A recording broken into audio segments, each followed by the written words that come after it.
Today you're going to be learning about theoretical and experimental probability.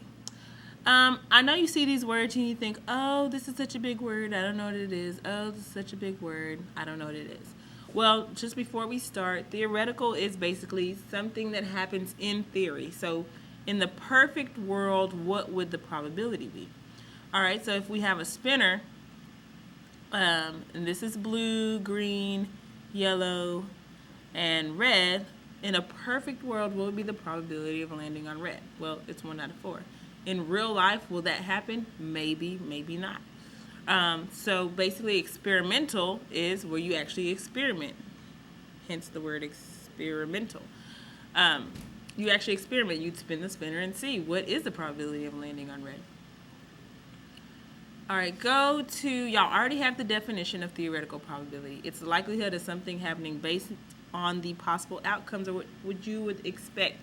It is what you have always calculated since 3rd grade. It's not anything new. It just has the word theoretical in front of it. All right, so y'all did this problem. It was for your homework yesterday. What is the theoretical probability of tossing a coin 3 times in a row and it landing heads up? Well, just imagine you had 3 coins, right? Each one of these are independent events. So if I have a heads over here, it doesn't really matter. I can still get a heads here, same thing here. So when you have these independent events, you need to make sure you multiply their probabilities by each other. So the probability of getting a heads here is 1 out of 2. Because there's 2, you could possibly get tails or heads. But you want to get heads. All right, so that's 1 out of 2. Same thing here, 1 out of 2. Same thing here, 1 out of 2. You multiply them all together, and what do you get? 1 times 1 times 1 is 1. 2 times 2 times 2, well, that's 4 times 2 is 8. So the probability of getting 3 heads in a row is 1/8. And then you can convert that to a decimal, and you would get 12.5%. All right, I also want, for those of y'all who are still not understanding, I created something you're more familiar with. It's kind of like a tree diagram. Well, here's all the possibilities that you could have. You could have heads, heads, heads, heads, heads, tails, heads, tails, tails, all these different possibilities. Well, out of all these possibilities, 6, 7, 8, there's 8 of them. How many out of 8 are heads, heads, heads? Well, only 1. So that's another way you can get 1 out of 8. The shortcut is to take the probabilities and multiply them by each other instead of having to come up with a tree diagram for every problem. Go to your next example. All right, so it is Marcos is conducting an experiment to find the probability of getting various results when 4 coins are tossed. The result from his experiments are given in the table. What is the theoretical probability of tossing all tails on the next turn?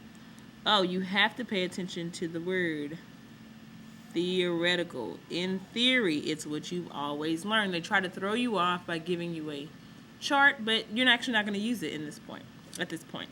They did an experiment, but they're asking for theoretical. So the same thing, you want to get all tails. It's just like we did on the other one. You have 4 coins. Tails, tails, tails, tails. Half, half, half, half. And you just multiply them by each other. You have to be careful. 2 times 2 times 2 times 2 is not 8. It's going to be 4 times 2 is 8 times 2 is 16. So you're going to have 1/16. You have 1/16 of a chance of tossing all tails. All right, experimental. Like I said, the word experiment. You're going to have to conduct an experiment. It refers to the probability of an event occurring based on the results of an experiment or other existing results. So on this next one, it says Victor's conducting an experiment to find the probability of getting various results when 3 coins are tossed. The results of the experiment are given in the table. According to the experimental probability, is Victor more likely to get all heads or no heads? Well, let's go to the experiment. When he did all heads, he got 6. When he had no heads, or he flipped and got no heads, there was 12.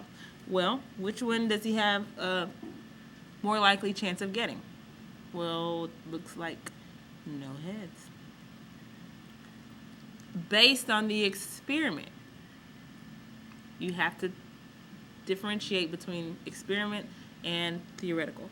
All right, according to the table, what is the experimental probability of getting 2 heads when the 3 coins are tossed? Okay, according to the table, we're going to go to 2 heads. We already know 3 coins were tossed.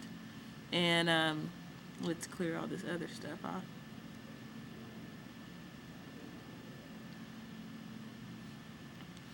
Right, 336. What's the probability of getting 2 heads when 3 coins are tossed? We already know 3 coins are tossed. So now, go back to what you've always defined a probability. Your favorable outcome. That's bad handwriting, but it says favorable outcome. Over your total outcome. Oops, outcome.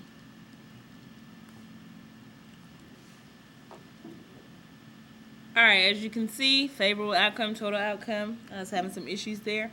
Well, anyway, our favorable outcome is 36. This is what we want. 2 heads out of 3 coins.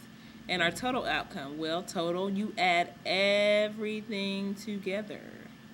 And you'll get 84. Simplify. What goes into 36 and 84? 12, 3 over 7. All right, here, now using probability to predict is actually very simple. It's setting up a proportion like we've done all last 6 weeks. Set up the proportion and solve it, but you still have to remember the label.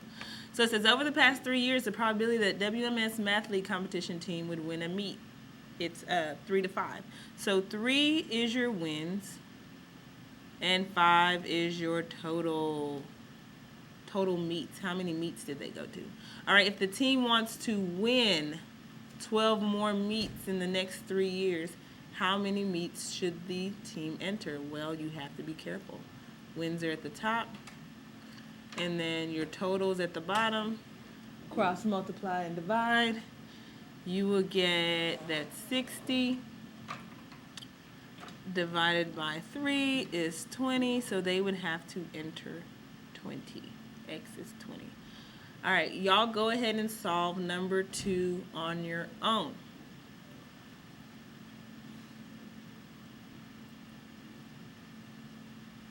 All right, that is all. If you look underneath the video, you'll see a link for more practice. Goodbye.